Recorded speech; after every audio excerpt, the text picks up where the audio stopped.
الحمدللہ رب العالمین والصلاة والسلام علی سید الانبیاء والمرسلین۔ گزشتہ مجلس میں ہم جو ہے سورہ انعام کی 122ویں آیت کی جو ہے تلاوت کیے تھے، اور آج انشاءاللہ تعالی 123 کی سے ہم شروع کریں گے۔ آیت 123 ہے سورہ انعام کی۔ اس سے پہلے گزشتہ آیت کی تفسیر میں جو صوفیاء کرام نے بہت اچھی باتیں بیان کی تھی، اور اس کا جو ہے ہم مکمل کر لیں گے۔ پھر آج 123ویں آیت کے جو ہے تلاوت سے شروع کریں گے۔ تو گزشتہ ہفتے کے تسلسل میں یہ بات بتائی گئی کہ ارباب حقیقت فرماتے ہیں کہ موت ہوائے نفس اور حیات حق کا نام ہے۔ موت ہوائے نفس اور حیات حق کا نام ہے، یا یوں کہو کہ موت دوری کو کہتے ہیں۔ موت، یہ صوفیہ کی تفسیر ہے، موت دوری کو کہتے ہیں، اور حیات معرفت اور حیات بشریت میں یہی فرق ہے کہ عوام حیات بشریت سے زندہ رہتے ہیں، لیکن وہ اپنی بشریت میں میت ہوتے ہیں۔ وہ اپنی بشریت میں میت ہوتے ہیں، یعنی جس طرح میت کے جسم کا ڈھانچہ بے حس و حرکت ہوتا ہے، اسی طرح عوام کی کیفیت ہے کہ وہ بھی اس حیات بشریت میں بے خبر ہو کر گزارتے ہیں، اور اہل اللہ کی حیات معرفت کی زندگی ہوتی ہے۔ جو اللہ والے ہوتے ہیں تو ان کی حیات وہ حیات معرفت ہے۔ عام لوگوں کی حیات بشریت ہے جو بالکل جو ہے بے حس و حرکت جو ہے، صرف یعنی زندہ رہتا مگر اس کا کوئی اللہ سے کوئی تعلق نہیں ہے نا، تو لہٰذا وہ بے حس دور ہو گیا انہیں، جیتے جی انہیں بالکل دور ہو گیا۔ اب اہل اللہ کی زندگی وہ حیات معرفت کی زندگی ہوتی ہے۔ جب ان کی بشریت کی حیات ان سے زائل ہو جاتی ہے، کہ جب ان کی بشری حیات ان سے زائل ہو جاتی تو وہ ان کو حیات معرفت عطا ہوتی ہے۔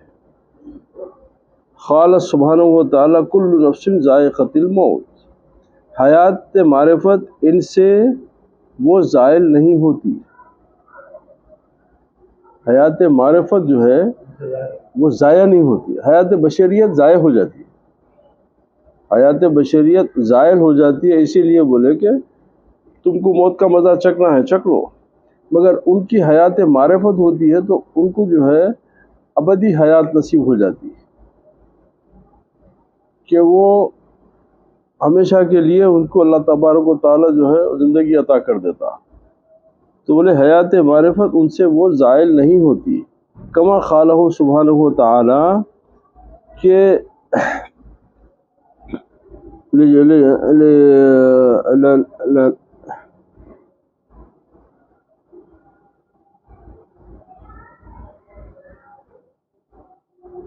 اور حضور علیہ السلام نے فرمایا المومن حی فی الدارین۔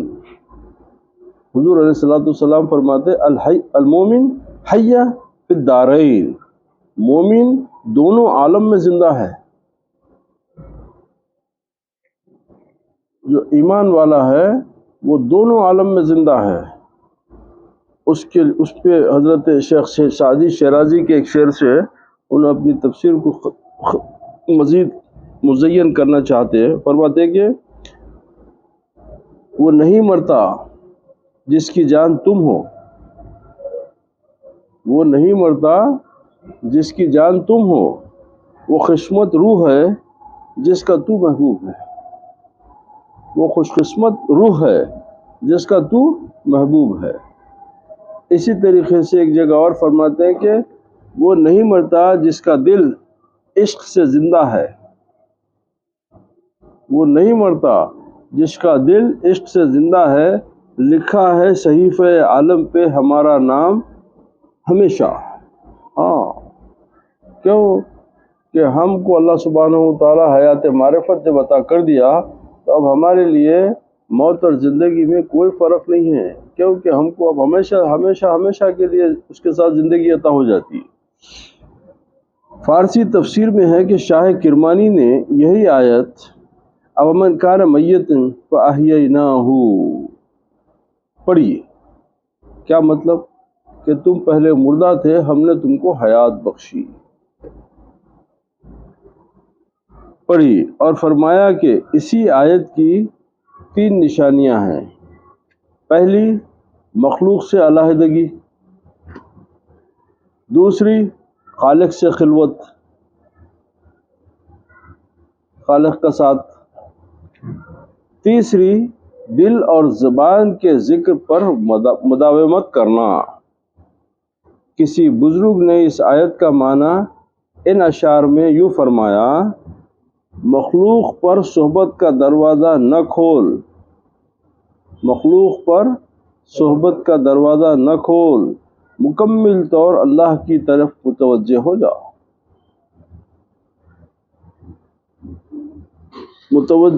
اب اس میں فائدہ کیا ہے؟ حقیقی زندہ وہی ہے جو نہ مرتا ہے اور نہ اس پر کبھی موت آ سکتی ہے، اور وہ ایک ذات ہے، یعنی اللہ سبحانہ و تعالی۔ اس کے ماں سوا باقی سب مردہ ہیں، اسی لیے کہ وہ پہلے بھی معدوم تھے اور پھر بالآخر وہ مٹ جائیں گے۔ حضرت حافظ شیرازی پھر فرماتے ہیں کہ میں نے اس وقت سے چشمہ عشق سے وضو کیا، چشمہ عشق سے وضو کیا، پھر ہر موجود پر کلی طور پر 4 تکبیر کہہ ڈالی۔ سبحان اللہ۔ یعنی تمام مخلوق کو میں نے مردہ پایا۔ بوجہ وصال اور مقام عشق و فنا کے نسخہ روحانی حضرت شیخ اکبر محی الدین ابن عربی قدس سرہ العزیز نے فرمایا کہ وہ انسان جو مخلوق کے لیے یوں عقیدہ رکھے کہ انکار ان کا کوئی فعل نہیں، تو وہ کامیاب ہو گیا۔ جو مخلوق کے لیے یوں عقیدہ رکھے کہ انکار اپنا کوئی فعل نہیں، تو وہ کامیاب ہو گیا، اور جس نے مخلوق کے لیے یوں عقیدہ رکھے کہ اسے فنا ہی فنا ہے، تو واصل باللہ ہو گیا۔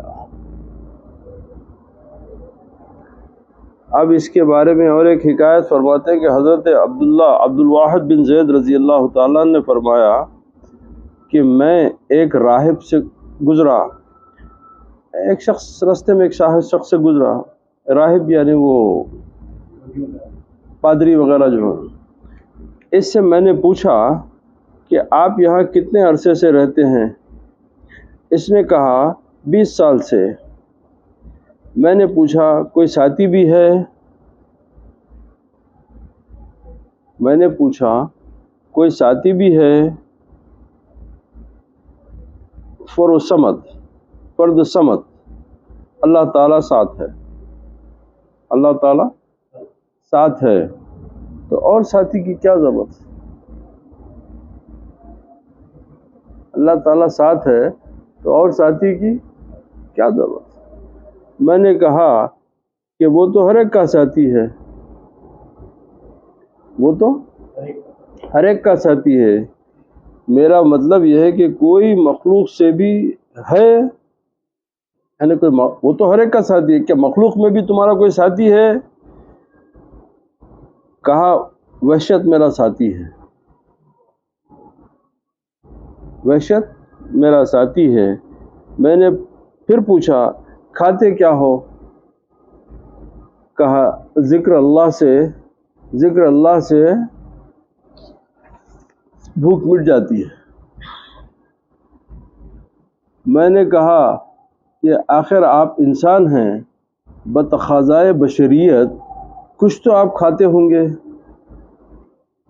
کہا درختوں کے پتے اور ان کے میوے اور زمین کی انگوریاں۔ پھر میں نے سوال کیا آپ کو کسی کے ملنے کا شوق بھی ہوتا ہے؟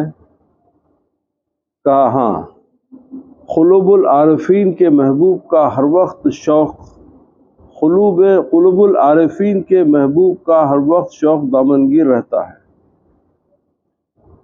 یعنی عارفین کے قلب سے میرے کو جو ہے اس کے دامنگیر رہتا ہوں۔ میں نے کہا مخلوق میں کسی کا بھی تو ہوگا؟ اس نے کہا جس کا لگاؤ ذات حق سے ہو اسے کسی کی ضرورت نہیں رہتی، جس کا لگاؤ ذات حق سبحانہ و تعالیٰ سے ہو اسے کسی کی ضرورت نہیں رہتی۔ میں نے کہا کہ آپ تنہائی میں کیوں رہتے ہیں؟ فرمایا کہ لوگ عقل کے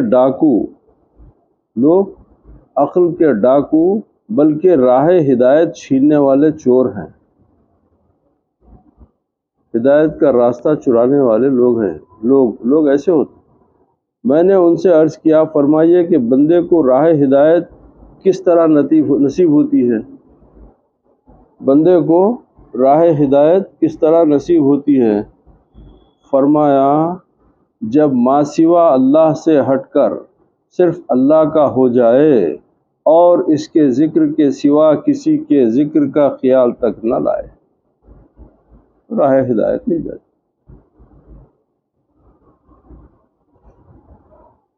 اب سوال یہ پیدا ہوتا ہے کہ یہ تو صوفیہ کی باتیں ہیں، تو اس سے ہمارے کو کیا ملا؟ ہم تو دنیا کے ہیں۔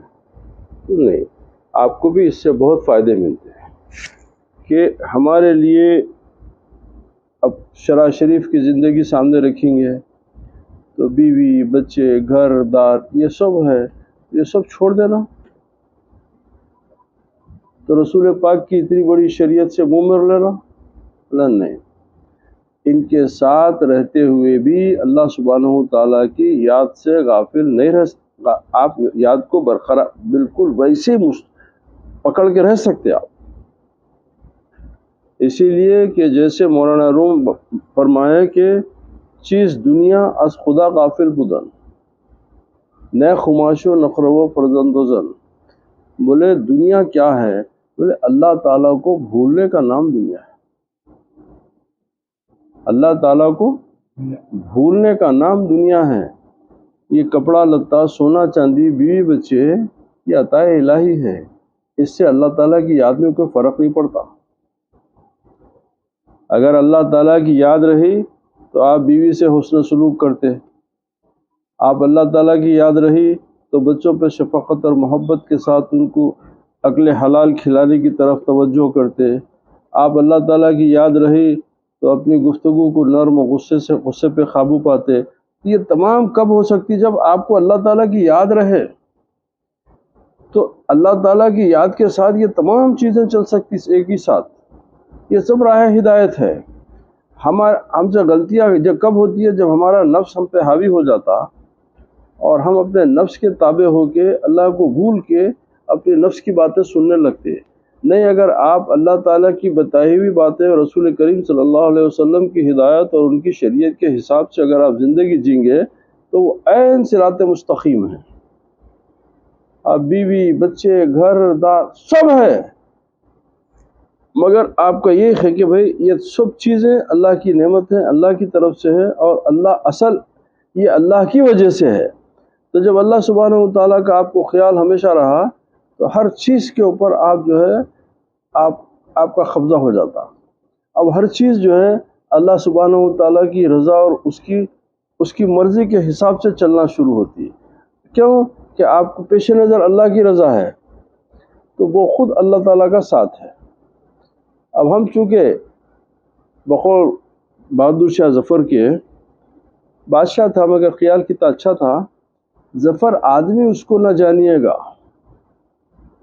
ظفر آدمی اس کو نہ جانیے گا، اور وہ کتنا ہی قابل فہم و ذکا، وہ کتنا فہیم اور ذکی ہو، اس کو آدمی مت سمجھو۔ جسے خوف میں یاد خدا نہ رہا، جسے تیش میں یاد خدا نہ رہا، جسے تیش میں یاد خدا نہ رہا، اور جسے عیش میں خوف خدا نہ رہا۔ تو جب اللہ سبحانہ و تعالیٰ کی یاد آپ کے ساتھ رہتی تو ہر عمل ہر قدم آپ کا اس کی مرضی اور اس کی رضامندی کے لیے آپ کا اٹھتا، وہ دراصل اللہ سبحانہ و تعالیٰ کا ساتھ ہے، اور یہ اسی کے ذکر کا حصہ ہے، کیونکہ جب اللہ یاد رہا تو اللہ کا ذکر ہو رہا۔ اب وہ ذکر کے ساتھ ساتھ تمام چیزیں خود بخود جو ہے سلیقے سے، جس طریقے سے میرے آقا محمد رسول اللہ صلی اللہ علیہ وسلم نے بتایا اسی طریقے سے وہ چلتے رہتی ہے۔ ہر سالک کا سلوک کا آخری قدم مالک الملک کے ہاں ہوتا ہے نا، اس کی منزل وہی ہے، منزل اللہ سبحانہ و تعالیٰ۔ حضرت پھر عبد الواحد بن زید رضی اللہ تعالیٰ نے فرمایا کہ میں بیت المقدس کی زیارت کے لیے روانہ ہوا، ایک جگہ راستہ بھول گیا، کچھ آگے بڑھا تو ایک بڑھیا کو دیکھا، مجھے محسوس ہوا کہ وہ بھی میری طرح راستہ بھول گئی ہے۔ اس نے فرمایا، وہ بڑھیا، آپ یہ سمجھ رہے کہ وہ بڑھیا راستہ بھول گئی، تو اس نے فرمایا عارف باللہ کبھی مسافر ہوتا ہی نہیں۔ سبحان اللہ، دیکھیے الفاظ، دیکھیے لوگ، عارف باللہ کبھی مسافر ہوتا ہی نہیں ہے۔ مسافر بولتے یعنی کسی سے ملنے کے لیے سفر کرنا، کسی جگہ پہنچنے کے لیے سفر کرنا۔ جو اللہ کے ساتھ ہے انہیں مسافر کیسا ہوتا؟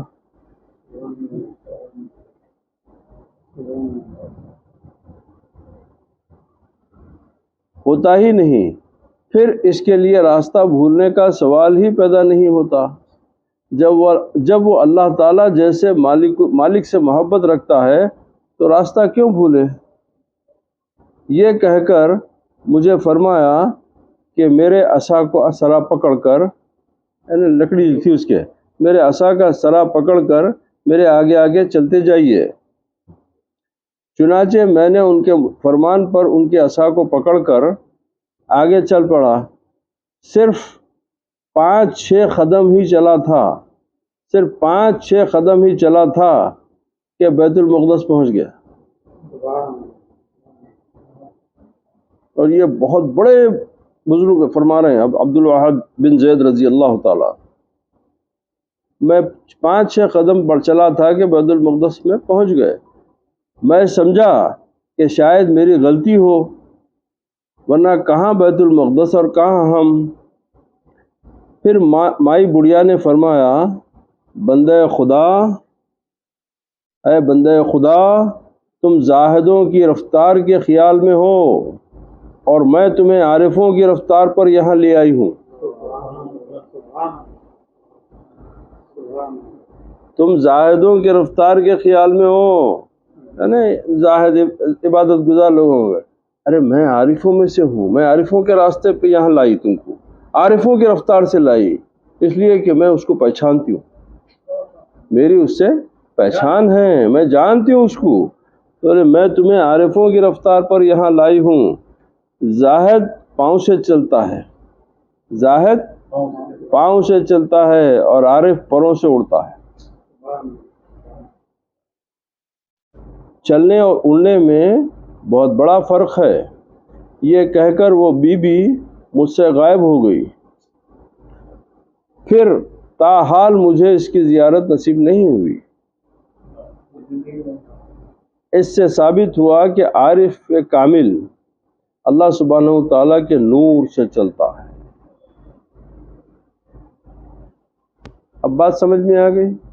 احمد بادپا یہاں سے اٹھے، ہوا میں گھوڑے کو اڑا کے دلی پہنچ گئے، آپ کی سمجھ میں نہیں آ سکتی یہ باتیں، کیوں کہ آپ کا ذہن، آپ کی فکر اور آپ کے تجربے یا تمام چیزیں جو ہے وہ اس زمین اور اس دنیا سے تعلق رکھتی ہے۔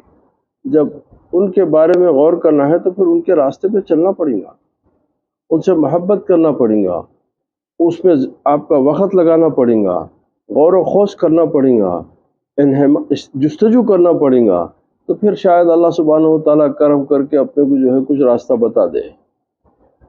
اور اگر اس کو اور کچھ سمجھنا ہے تو یوں سمجھ سکتے کہ جیسے آپ خواب میں ہوا میں اڑ رہے ہیں،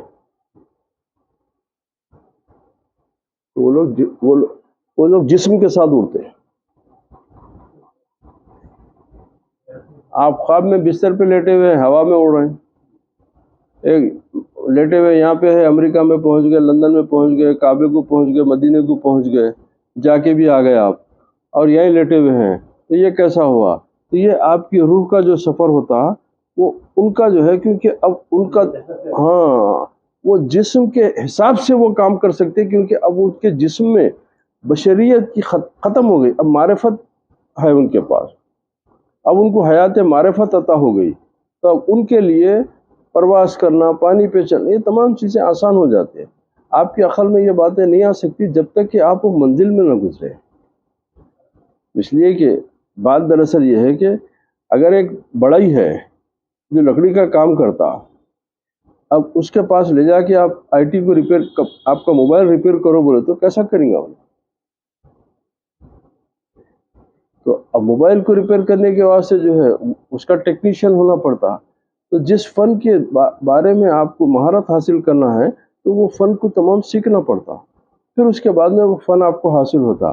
اب ہم لوگ دنیاوی زندگی میں رہ کے، ابھی میں پرسوں 3-4 دن پہلے ایک جلسہ تھا، وہاں پر بڑے بڑے علماء اور پروفیسرز، ڈاکٹر سب بیٹھے ہوئے تھے. تو ایک بات میرے کو اچھی لگی تو میں بتا دیا ان لوگوں سے. میں بولا دیکھیے، پہلے زمانے میں جو قرآن پڑھتے تھے ان لوگوں کا یہ ایمان تھا کہ قرآن میں ایک ایک حرف، ایک ایک لفظ صحیح ہے اور یہ اللہ کی طرف سے ہے. تو اب جب ان کو یہ یقین کے ساتھ پڑھنے کے بعد ان کو اب قرآن میں جو تھا اس کی تحقیق کرنے کی جستجو پیدا ہوئی، کیونکہ اللہ تعالیٰ کا کلام ہے تو اس میں اب شک کی گنجائش نہیں رہی، اب یہ حقیقت ہے. تو اب ہوا میں اڑنا، زمین سے دانے سے جو ہے پھل پھول جھاڑ پیدا ہونا، اب یہ تمام چیزیں، تو وہ لوگ قرآن کی روشنی میں قرآن سے جو علم حاصل کرے اس سے جو ہے اب اس کی تحقیق کرنا شروع کرے. اسی لیے بڑے بڑے علوم کے موجد جو ہے وہ مسلمان تھے. بڑے بڑے علوم کے، علم طب، علم حساب وغیرہ کے جو موجد مسلمان تھے، کیونکہ وہ لوگ انہوں نے قرآن کو ایک صحیح کتاب، سچی کتاب، سچا کلام سمجھ کے اب اس کی ریورس انجینئرنگ شروع کرے. اب اس کو پریکٹیکل اس کو کس طریقے سے یہ چیز ہم حاصل کر سکتے. اور جب تحقیق کرتے گئے تو وہ تحقیق میں وہ لوگ اس مرتبے پہ پہنچے کہ وہ لوگ، تو اب اس کا نتیجہ یہ ہوا کہ غیر اقوام جو تھے، اسلام دشمن قوتیں، اب ان کو یہ خوف ہو گئی کہ اگر یہ لوگ اس طریقے سے قرآن سے تحقیق کر کے اگر آگے بڑھتے گئے تو دنیا میں کوئی ایک ایسی چیز نہیں رہیں گی جو ان کے قبضے میں نہ ہو جائے. کیوں کہ یہ پورے ایک نظام مکمل ضابطۂ حیات ہے قرآن، اور اللہ سبحانہ وتعالیٰ اس میں زمین و آسمان کے تمام علوم کو رکھ کے بولا یوم اکملت لکم دینکم واتممت علیکم نعمتی، اللہ اکبر. تو اب اس میں دین بھی مکمل کر دیا اور تمام میری نعمتوں کے میں اس پہ پورے ہو گئے. تو اب وہ لوگ اتنا یقین کامل تھا ان کا کہ اب اس میں سے تحقیق کرتے کرتے وہ لوگ اس منزل پہ پہنچے. اب جب یہ لوگوں کو یہ ڈر ہو گیا تو لوگ ایک سازش کے تحت وہ لوگ کیا کرے کہ ہمارے کو ایک ایسا سبق میں الجھا دیے کہ یہ قرآن تمہاری صرف دینی کتاب ہے، قرآن صرف تمہاری دینی کتاب ہے. تو مطلب ایک مقدس کتاب ہے، پڑھو، چومو، جزدان میں رکھو، اس کو اوپر رکھ دو بس. اب ہمارے پاس قرآن کی اہمیت وہی ہوگی، بہت متبرک کتاب، بڑا ثواب ہے پڑھنے میں، اس سے حاصل کرنے میں نہیں ضرورت نہیں. ہم کو روک دیا گیا. اب اس کے اندر کیا ہے ہم کو اس کی تحقیق میں روک دیا گیا. اب اس کے بعد سے جتنے دنیا میں علماء کرام آئے وہ سب اسی کی تفسیر، اسی کے ترجمے، اسی کے اوپر اپنے علم کا پورا نچوڑ پیش کر دیے، مگر کسی کو، کیونکہ یہ بہت بڑی سازش تھی. تو مسلمان اس کے بعد سے ترقی کی راہ سے دور ہو گیا. جب تک مسلمان قرآن سے ہدایت پا کے جب تحقیق کر رہا تھا تو مسلمان ترقی یافتہ قوم تھی دنیا میں، بڑی بڑی صنعتوں کے مجید تھے یہ لوگ، اس کے بعد سے اب ہمارا کیا ہو گیا کہ اب تحقیق کرنا، جستجو کرنا، کوئی ٹیکنالوجی جو بھی ہے، ان تمام سے ہمارا کوئی سروکار نہیں رہا، کیونکہ اب ہمارے پاس کیونکہ ایک سازش تھی، اور ہم اس کی سازش کا ہم تو جاہل ہیں، بڑے بڑے علماء اس کا شکار ہو گئے۔ اب وہ لوگ قرآن شریف کو ایک صرف دینی کتاب نہیں، پہلے کے لوگ قرآن شریف کو ایک مکمل ضابطۂ حیات سمجھ کے اس کے اندر جن چیزوں کا تذکرہ تھا، کیا ایسی چیز ہے جو قرآن میں جس کا ذکر نہیں ہے؟ کائنات کی کوئی ایسی چیز ہے جس کا ذکر قرآن پاک میں نہیں ہے؟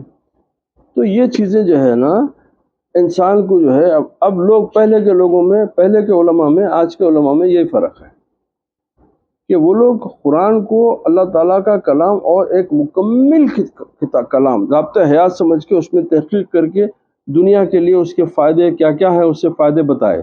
اس کے بعد میں اب ہمارے لیے اگر اللہ معاف کر دے، اگر میں سمجھوں کہ اگر ایک بات بول دوں تو آپ لوگ میرے کو معاف کر دو، یعنی استغفر اللہ، اب یہ ہو گیا کہ ہمارے پاس قرآن جو ہے مردوں کی کتاب ہو گئی کہ پڑھو بخشو،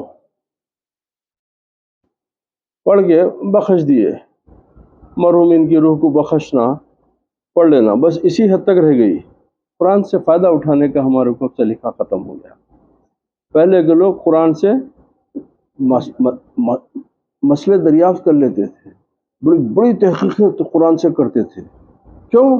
کہ ان کو یقین تھا کہ اس میں ایک ایک لفظ صحیح ہے، ہر چیز صحیح ہے۔ وہ یقین کے بعد انہوں جو ہے اس کو دنیا میں کس طریقے سے اس کی تحقیق ہونا، اب اس میں جب لگے اللہ سبحانہ و تعالیٰ نے اپنے کرم سے ان کو وہ روشنی بھی عطا کرا۔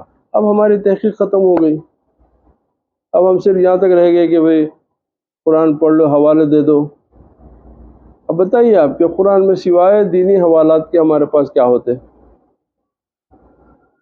سوائے دینی حوالات کے کہ انہوں بولتے یہ شرک ہے، انہوں بولتے یہ بدعت ہے، انہوں بولتے نہیں یہ صحیح ہے، یہ غلط ہے، عقیدہ، اسی پہ بحث ہے۔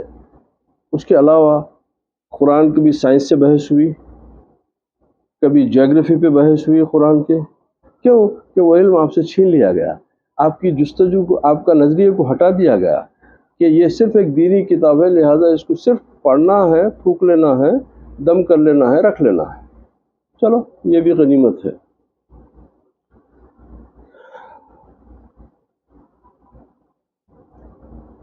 اچھا، تو کیا فرمائے کہ عارفوں کی رفتار پر یہاں لے آئی ہوں، زاہد پاؤں سے چلتا ہے اور عارف پروں سے اڑتا ہے، چلنے اور اڑنے میں بہت بڑا فرق ہے، یہ کہہ کر ان گئے۔ اب اس سے کیا ثابت ہوا کہ عارف کامل اللہ تعالیٰ کے نور سے چلتا ہے، اور جہاں اور جیسے چاہتا ہے چلا جاتا ہے، جہاں اور جیسے چاہتا ہے چلا جاتا ہے، لیکن جاہل ہمیشہ حیران و سرگردان رہتا ہے، اسے کہیں ٹھکانہ نہیں ملتا۔ جہاں اللہ تعالیٰ کا فضل و کرم رہبری کرے تو پھر اس کی قسمت۔ اب اسی سلسلے میں ایک واقعہ یاد آ گیا میرے کو کہ حضرت محی الدین ابن عربی رضی اللہ تعالیٰ عنہ کی جو کتابیں ہیں وہ ایک دنیا میں ایک تہلکہ ہے علم کا، اور بہت سارے لوگ نہیں سمجھ کے اس پہ بڑے اعتراضات کرے، اور جو سمجھے اس کو بہت ہی اہمیت سے، بڑی اہمیت دے کے اس کا ذکر کر دے۔ تو اس میں ایک کتاب ہے فصوص الحکم، تو فصوص الحکم کے دیباچے میں یہ واقعہ لکھا کہ محی الدین ابن عربی رضی اللہ تعالیٰ عنہ فرماتے ہیں کہ میں جوان تھا تو دمشق میں ایک ولیہ تھی، ایک عورت تھی جو ولیہ تھی، تو ان کی عمر 90 سے زیادہ تجاوز کر گئی تھی، مگر ان کا رعب اور دبدبہ اور ان کا حسن اور ان کا اتنا تازہ تھا کہ مجھے ان سے نظر ملانے شرم آتی تھی۔ تو میں جاتا تھا ان کے پاس کہ ان کی برکت سے، ان کی دعاؤں سے کچھ حاصل ہو جائے، تو میں جا کے بیٹھا ہوا تھا، تو ایک عورت آئی روتے پلاتے، آ کے بولنے لگی کہ بھائی میرا شوہر باہر نکلا تھا اور اس کا پتہ نہیں ہے، تو پھر ڈھونڈو، بولے نہیں پورا شہر، ہر جگہ، تمام جہاں جہاں ڈھونڈ سکتی تھی ڈھونڈ لی، کہیں اس کا پتہ نہیں مل رہا، تو آپ جو ہے میری مدد کرو۔ تو وہ ولیہ جو ہے حضرت ابن محی الدین ابن عربی سے کی طرف دیکھ کے بولی، محی الدین کیا بولتا تو؟ بولے اماں آئی ایک محتاج ہے، اگر آپ کر سکتے تو اس کی مدد کر دو۔ بولے تو ٹھیک ہے۔ بولے میں سورہ فاتحہ کو بھیجتی ہوں اس کے شوہر کو لانے کے لیے۔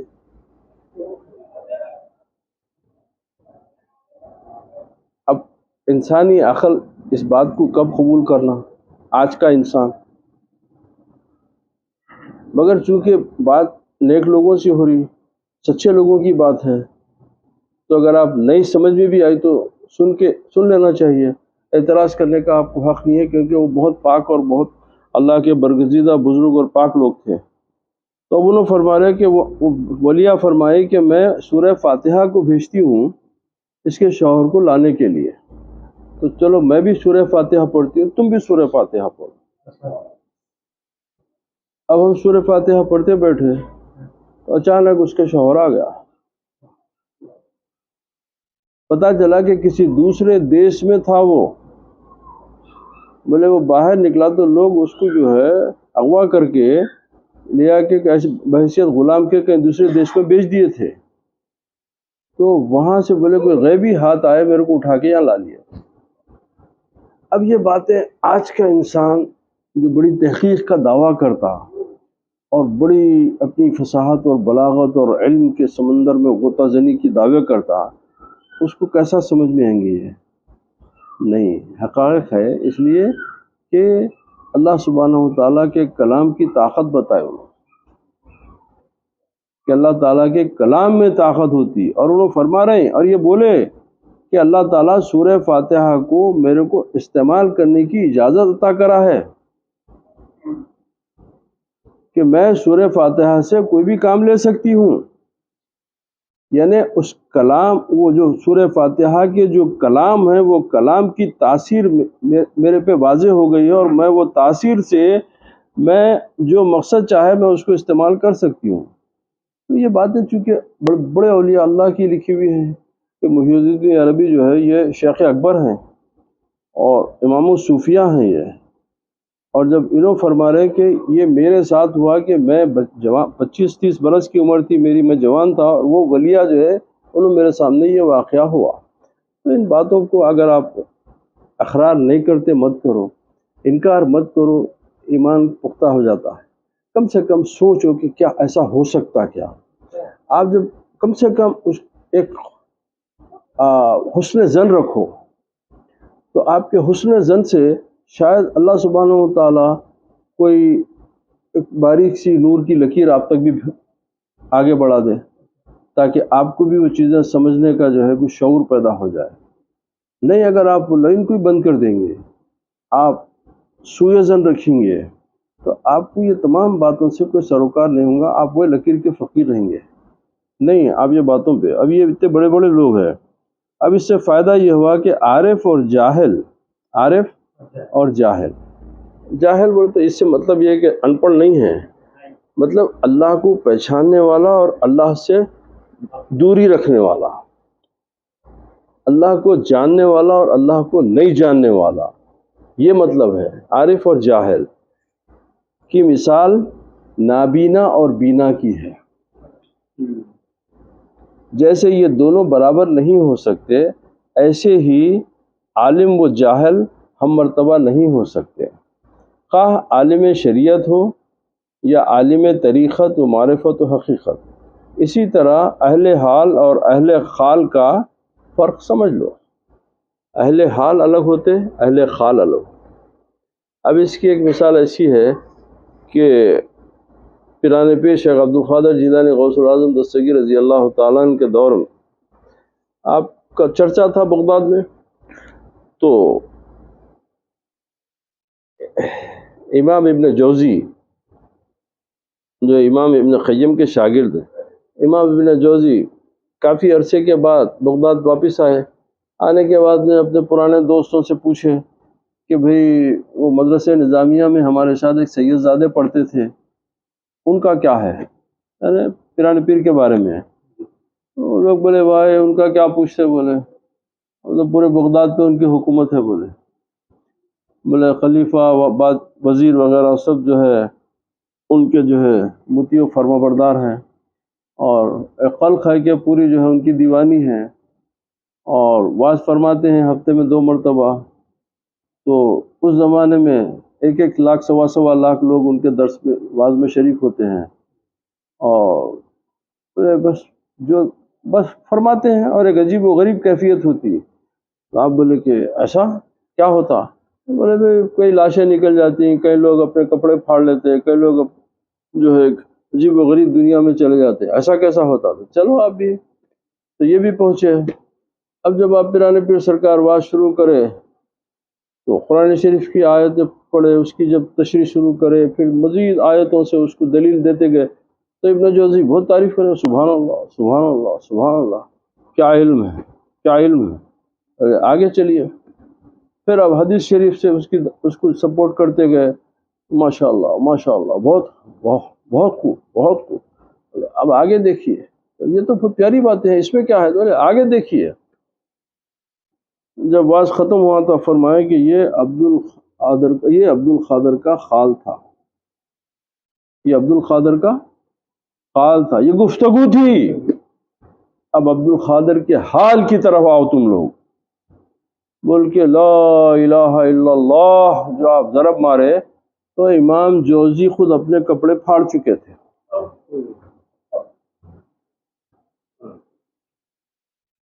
تو لوگ بولے کہ امام کیا ہوا؟ آپ فوراً اپنے کپڑوں کو سمیٹ کے بولے چلو، کیوں؟ تو بولے اللہ سبحانہ و تعالیٰ ان کو مخلوق کے خلوق پہ تسخیر کا جو ہے کی اجازت دے دیا، یہ مخلوق کے خلوق کو جو ہے تسخیر کر سکتے ہیں، یعنی اپنے قابو میں کر لے سکتے ہیں۔ یہ اللہ تعالیٰ ان کو جو ہے ان کے ساتھ یہ معاملہ کرا، خاموش چلو۔ تو خال الگ ہوتا، حال الگ ہوتا۔ گفتگو دیکھیے ہمارے پاس کیا ہے کہ تمام توجہ گفتگو میں ہوتی ہے، نہیں، اللہ والوں کی توجہ زیادہ تر حال کی طرف ہوتی ہے کہ اپنے زیادہ سے زیادہ گفتگو کم کرو، اللہ کے حضور اپنی ذکر و شغل اس کے یاد، اس کے ذکر میں کچھ زیادہ توجہ دو۔ تو یہ بہت بڑا فرق ہوتا ہے حال میں، اہل حال میں اور اہل قال میں۔ نور کی عظمت وسط قلب کے نور کے مطابق ہوتی ہے۔ اب نور کی عظمت جو ہے قلب میں آپ کے جتنے وسعت ہو، جتنی قلب کی وسعت ہو، اس کے حساب سے وہ نور کی وہ عظمت ہوتی ہے۔ قلب اللہ تعالیٰ کے قبضہ قدرت میں ہے، اور جس طرح اس کا تبدل و تغیر چاہتا ہے کرتا ہے۔ اسی لیے اہل ایمان کے لیے نیکیاں اور طاعات مزین فرمائی ہیں، اور اہل کفر کو برائیاں اور شرور اچھے لگتے ہیں۔ اب یہ اہل ایمان کے لیے کیا ہے؟ تو بولے اہل ایمان کے لیے نیکی کرو، اطاعت کرو، فرما برداری کرو، اپنے رب سے تعلق کو مضبوط کرو، یہ اس کو زینت بخشتی ہے، اس کی عبادت کو زینت بخشتی ہے۔ اور کافر کے لیے بولے وہ برائیاں ہیں، شر ہے، یہ چیزیں اس کے ذوق کے لیے دے دی گئی کہ تو اس میں اچھا رہے۔ اب اس میں انہیں مست رہتا، کیونکہ اس کی دنیا کی زینت یہی ہے۔ اسی لیے حضور اکرم صلی اللہ علیہ وسلم فرمایا کہ دنیا مومن کے لیے قید خانہ ہے، دنیا مومن کے لیے قید خانہ ہے، اور کافر کے لیے جنت ہے۔ کیونکہ کافر کے لیے جنت کا وعدہ نہیں ہے، تو لہذا کافر جو بھی اس کے ظاہر میں جو بھی اچھے کام ہوں گے، جو بھی ہوں گے، وہ تمام چیزیں اس کو دنیا میں دے دی جائیں گی۔ اب مومن کے لیے چونکہ جنت کا وعدہ ہے، تو لہذا اب تمہارے کو یہ دنیا قید ہے۔ قید خانے سے مراد کیا ہے؟ ہاں، قید خانے سے مراد ہے کہ آدمی قیدی زندہ رہتا مگر پابند رہتا، زندہ رہتا مگر اس کو جو حدود رہتے وہ 4 دیواری وہ قید خانے کی، وہ اسی کے اندر اس کی زندگی رہتی ہو۔ تو اب ہمارا قید خانہ کیا ہے کہ ہمارے شرعی حدود ہے، ہم کو تمام اختیار دے دے کے ہم کو ہمارے اطراف شرعی حدود باندھ دیا کہ یہ حرام ہے، یہ حلال ہے، اب یہ اس کے تحت ان کو چلنا ہے، تو پھر ہم تمہارے لیے جنت میں تمام تر انعامات جو تمہارے لیے وعدہ کیے ہیں وہ تم کو ہم دیں گے۔ یاد رہے کہ بندہ مجبور محض نہیں، بندہ مجبور محض نہیں، بلکہ اس سے اختیار ہوتا ہے، اسے اختیار ہوتا ہے کہ برائیوں سے دور رہے اور نیکیاں کرے۔ ہاں جب وہ اپنی استعداد کو صرف برائی میں لگا دیتا ہے تو پھر دائمی طور پر برائیوں میں پھنس کر نفس کا گرویدہ ہو جاتا ہے۔ یہ تقریر ظاہری احکام کے مطابق ہے، ورنہ حقیقت یہ ہے کہ لفظ احیا و جعال سے تو ثابت ہوتا ہے کہ تمام اللہ تعالیٰ کا کام ہے، مگر یہ ان لوگوں کے متعلق ہے جو فانی فی اللہ ہو کر بحر توحید میں غوطہ زن ہے۔ ان کا عقیدہ ہے کہ کل شیء اسی کے قبضہ قدرت میں ہے اور ہر شے میں اس کی تاثیر ہے۔ سالک پر لازم ہے کہ اسے بھلائی نصیب ہو تو اللہ تعالیٰ کا شکر کرے کہ اس کریم نے اپنی کریمی سے بھلائی کی توفیق بخشی۔ اسی پر مداومت کرنے سے دائرۂ تحقیق میں قدم رکھنے کا موقع نصیب ہوتا ہے، دائرۂ تحقیق میں قدم رکھنے کا موقع نصیب ہوتا ہے، اس لیے کہ بہت سے امور مقلدانہ طور کرنے سے محقق بنا دیتے ہیں۔ واللہ الہادی۔ چلیے اللہ نشت، یہ گزشتہ ہفتے کی جو ہے لمبی بہت بحث تھی پر پیاری بحث تھی، وہ آپ کی سماعت آپ کے گوش گزار کر دیا۔ اب آئیے 123ویں آیت ہے یہ، وَكَذَلِكَ جَعَلْنَا فِي كُلِّ قَرْيَةٍ أَكَابِرَ مُجْرِمِهَا لِيَمْكُرُوا فِيهَا وَمَا يَمْكُرُونَ إِلَّا بِأَنفُسِهِمْ وَمَا يَشْعُرُونَ۔ اور اسی طرح ہم نے ہر بستی میں سب سے بڑے اس کے مجرموں کو بنا دیا تاکہ وہ اس میں مکر و فریب کریں، اور وہ مکر و فریب نہیں کرتے مگر اپنے ساتھ ہی، اور وہ شعور نہیں رکھتے۔ اس کا مطلب کیا ہے؟ بولے فاسق انسان دھوکے باز کمینہ ہوتا ہے۔ جو فاسق ہوتا ہے، جو گناہ گار ہوتا ہے، بولے وہ دھوکے باز اور کمینہ ہوتا ہے۔ اس کی اچھائی کے اوپر آپ کبھی بھروسہ مت کرو، کیونکہ انہیں جب اللہ کا گناہ گار ہے تو آپ کے ساتھ اچھا نہیں ہوتا۔ اب ہمارے پاس کیا ہے، ہم ذاتی تجربوں کے اوپر بڑے عجیب و غریب جو ہے اپنی رائے قائم کرتے جاتے ہیں۔ نہیں، مت کرو ایسا۔ حضرت ابو ہریرہ رضی اللہ تعالیٰ عنہ سے روایت ہے کہ رسول کریم صلی اللہ علیہ وسلم نے فرمایا کہ مومن آدمی بھولا بھالا اور شریف ہوتا ہے، اور فاسق انسان دھوکے باز اور کمینہ ہوتا ہے۔ مقصد یہ کہ مومن عموماً دھوکہ کھا جاتا ہے اپنے سادگی کی بنا پر، اور پھر دھوکہ کھانے پر جھگڑا نہیں کرتا کیونکہ وہ شریف بھی ہوتا ہے، جبکہ فاسق و فاجر انسان دھوکے باز بھی ہوتا ہے اور لڑائی جھگڑا کرنے والا بھی ہوتا ہے۔ حضرت ابو ہریرہ رضی اللہ تعالیٰ عنہ فرماتے ہیں کہ رسول اکرم صلی اللہ علیہ وسلم نے فرمایا، عنقریب لوگوں پر دھوکے اور فریب کے چند سال آئیں گے، دھوکے اور فریب کے چند سال آئیں گے، ان میں جھوٹے کو سچا اور سچے کو جھوٹا، خائن کو امانت دار، خائن یعنی بے معنی، جو امانت میں جو ہے امانت کے خلاف ہے، خائن کو امانت دار اور امانت دار کو خائن سمجھا جائے گا۔ اور اس زمانے میں امور عامہ کے بارے میں کمینہ اور حقیر آدمی بات چیت کرے گا۔ ہاں، آج کا دور یہی ہے، لوگوں کے معاملات جو ہے کون طے کریں گے؟ تو جو دھوکے باز اور جو کمینے لوگ ہیں، جو حقیر لوگ ہیں، وہ لوگوں کے مسئلے حل کریں، لوگوں کے بارے میں بات کریں گے۔ ان آیتوں میں بھی اللہ سبحانہ وتعالیٰ اپنے نبی کی تسکین فرماتا ہے اور ساتھ ہی کفار کو ہوشیار کرتا ہے۔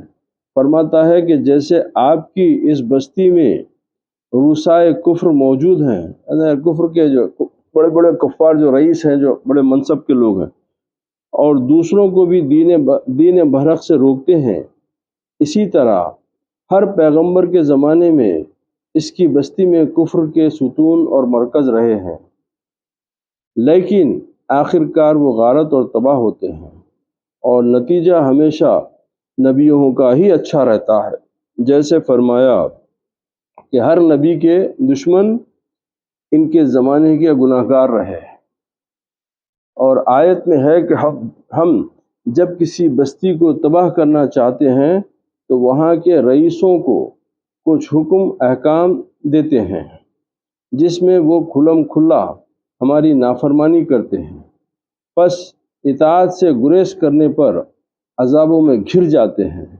وہاں کے شریر لوگ اوش پر آ جاتے ہیں، آگے ہو جاتے ہیں، پھر بستی ہلاک ہوتی ہے اور قسمت ان کا ان مٹ لکھا سامنے آ جاتا ہے۔ وَإِذَا جَاءَتْهُمْ آيَةٌ قَالُوا لَن نُّؤْمِنَ حَتَّىٰ نُؤْتَىٰ مِثْلَ مَا أُوتِيَ رُسُلُ اللَّهِ اللَّهُ أَعْلَمُ حَيْثُ يَجْعَلُ رِسَالَتَهُ سَيُصِيبُ الَّذِينَ أَجْرَمُوا صَغَارٌ عِندَ اللَّهِ وَعَذَابٌ شَدِيدٌ بِمَا كَانُوا يَمْكُرُونَ۔ اور جب ان کے پاس کوئی نشانی آتی ہے تو کہتے ہیں ہم ہرگز ایمان نہیں لائیں گے یہاں تک کہ ہمیں اس جیسا دیا جائے جو اللہ کے رسولوں کو دیا گیا ہے، اللہ زیادہ جاننے والا ہے جہاں وہ اپنی رسالت رکھتا ہے۔ عنقریب ان لوگوں کو جنہوں نے جرم کیے اللہ کے ہاں بڑی ذلت پہنچے گی اور بہت سخت عذاب، اس وجہ سے کہ وہ فریب کیا کرتے ہیں۔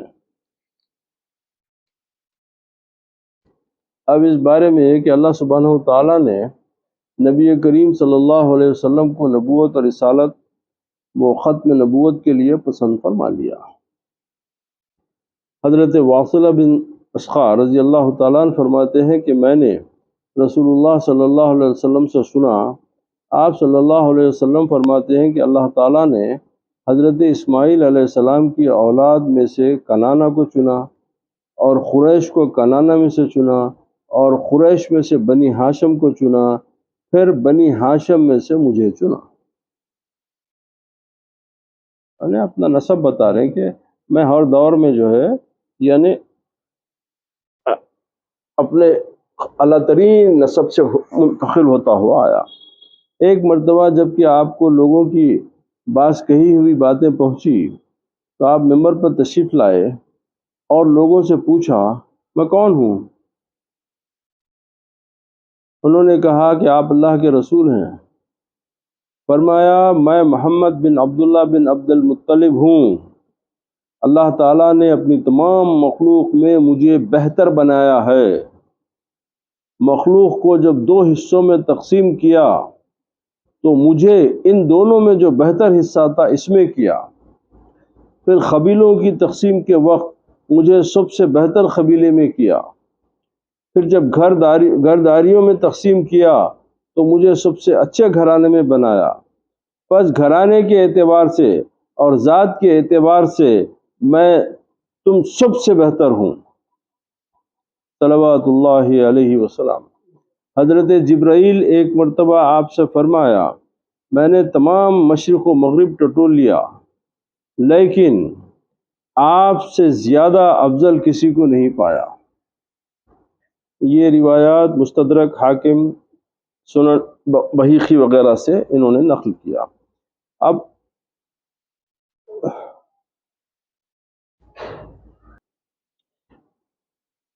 مسند احمد میں ہے کہ اللہ سبحانہ و تعالیٰ نے یعنی مسند احمد ہے نا، امام احمد ابن حنبل کی جو حدیث کی کتاب ہے وہ ہے مسند احمد ابن حنبل، اپنے بندوں کے دلوں کو دیکھا، اللہ تعالیٰ نے اپنے بندوں کے دلوں کو دیکھا اور سب سے بہتر دل حضرت محمد صلی اللہ علیہ وسلم کا پایا۔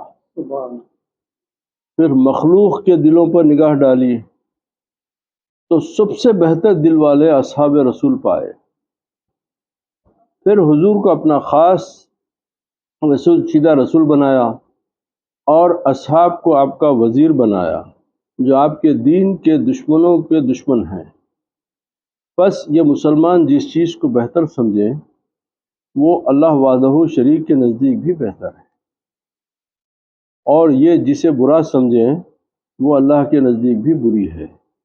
ایک باہر کے شخص نے حضرت عبداللہ بن عباس رضی اللہ تعالیٰ عنہ کو مسجد کے دروازے سے آتا ہوا دیکھ کر مرعوب ہو کر لوگوں سے پوچھا، یہ کون بزرگ ہیں؟ لوگوں نے کہا کہ یہ رسول کریم صلی اللہ علیہ وسلم کے چچا کے لڑکے حضرت عبداللہ بن عباس رضی اللہ تعالیٰ عنہ ہیں۔ تو ان کے منہ سے بے ساختہ یہ آیت نکلی کہ نبویت کی جگہ کو اللہ ہی بخوبی جانتا ہے۔ اب اسی آیت کے تحت فرمایا گیا کہ عطا کرنے میں زیادہ یا کم ہونے میں اللہ کی مرضی کے ہونے کا بیان۔ عطا کرنے میں زیادہ یا کم ہونے میں اللہ کی مرضی ہونے کا بیان۔ سالم بن عبداللہ بن عمر رضی اللہ تعالیٰ عنہ اپنے والد سے روایت کرتے ہیں کہ انہوں نے رسول اللہ صلی اللہ علیہ وسلم کو فرماتے ہوئے سنا کہ تمہاری بقا ان امتوں کے مقابلے میں جو تم سے پہلے گزر چکی ہیں ایسی ہے جیسے نماز عصر سے لے کر غروب آفتاب تک، کہ تورات والوں کو تورات دی گئی، تورات کتاب ہے نا، تو تورات والوں کو تورات دی گئی اور انہوں نے اس پر عمل کیا یہاں تک کہ دوپہر کا وقت آ گیا تو وہ تھک گئے اور انہیں ایک ایک خیرات دے دیا گیا۔ اس کے بعد انجیل والوں کو انجیل دی گئی اور انہوں نے عصر کی نماز تک کام کیا، پھر وہ تھک گئے تو انہیں ایک ایک خیرات، زمانے کا جو سکہ ہوتا وہ خیرات دے دیا گیا۔ اس کے بعد ہم لوگوں کو قرآن دیا گیا اور ہم نے غروب آفتاب تک کام کیا تو ہمیں دو خیرات دیے گئے۔ اس پر دونوں اہل کتاب نے کہا، یعنی یہود اور نصارہ، اے ہمارے پروردگار، تو نے ان لوگوں کو دو خیرات دیے اور ہمیں ایک ہی خیرات دیا، حالانکہ ہم نام کے اعتبار سے زیادہ ہیں۔ اللہ عز و جل نے فرمایا کہ میں نے تمہاری مزدوری میں سے کچھ کم کیا۔ وہ بولے نہیں۔ اللہ تعالیٰ نے فرمایا کہ یہ میرا فضل ہے، جسے میں چاہتا ہوں دیتا ہوں۔ یہ صحیح بخاری شریف کی حدیث کو انہوں نے اپنی تفسیر کے اس میں اسے جو ہے اس کو مزین کیا۔ اب یہ آیت نمبر 25 ہے۔ وَمَن يُرِدِ اللَّهُ أَن يَهْدِيَهُ يَشْرَحْ صَدْرَهُ لِلْإِسْلَامِ، سبحان اللہ۔ وَمَن يُرِدْ أَن يُضِلَّهُ يَجْعَلْ صَدْرَهُ ضَيِّقًا حَرَجًا كَأَنَّمَا يَصَّعَّدُ فِي السَّمَاءِ كَذَلِكَ يَجْعَلُ اللَّهُ الرِّجْسَ عَلَى الَّذِينَ لَا يُؤْمِنُونَ۔ تو وہ شخص جسے اللہ چاہتا ہے کہ اسے ہدایت دے، اس کا سینہ اسلام کے لیے کھول دیتا ہے، اور جسے چاہتا ہے کہ اسے گمراہ کرے، اس کا سینہ تنگ نہایت گھٹا ہوا کر دیتا ہے، گویا وہ مشکل سے آسمان میں چڑھ رہا ہے۔ اسی طرح اللہ ان لوگوں پر عذاب ڈال دیتا ہے جو ایمان نہیں لاتے۔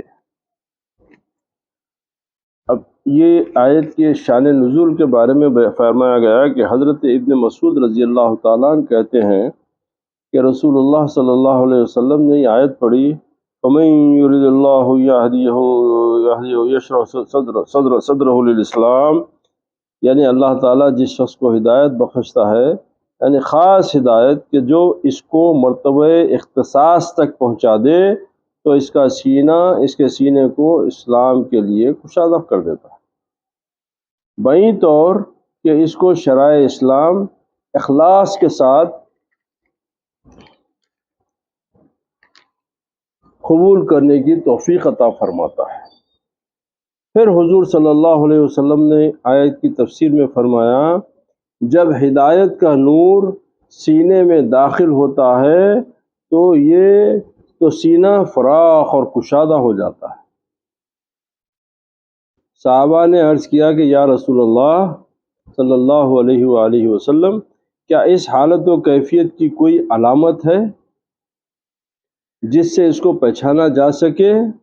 حضور صلی اللہ علیہ وآلہ وسلم نے فرمایا، ہاں، اس کی نشانی ہے دار الغرور، یعنی دنیا سے دور ہونا، آخرت کی طرف کہ جو ہمیشہ ہمیشہ باقی رہنے والا جہاں ہے رجوع کرنا، اور پوری طرح متوجہ رہنا، اور مرنے سے پہلے مرنے کے لیے تیاری کرنا۔ یہ مشکات شریف سے انہوں نے اس کی نقل فرمائی۔ آج کے لیے الحمدللہ رب العالمین، یہاں پر ہم آج کی تلاوت کو یہاں پر ہم ختم کرتے ہیں 125ویں آیت پہ۔ انشاءاللہ آئندہ ہفتے ہم 126 آیت سے جو ہے شروع کریں گے۔ وہ انشاءاللہ اللہ سبحانہ وتعالیٰ اپنے کرم سے، اپنے فضل سے ہماری تلاوت کو قبول فرمائے۔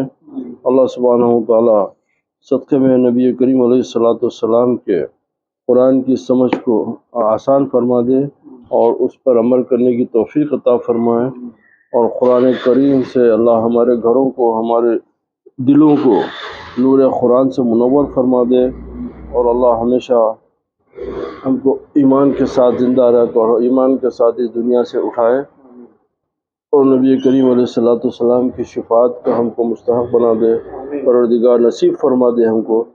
سبحان ربک رب العزت عما یصفون وسلام علی المرسلین والحمد للہ رب العالمین۔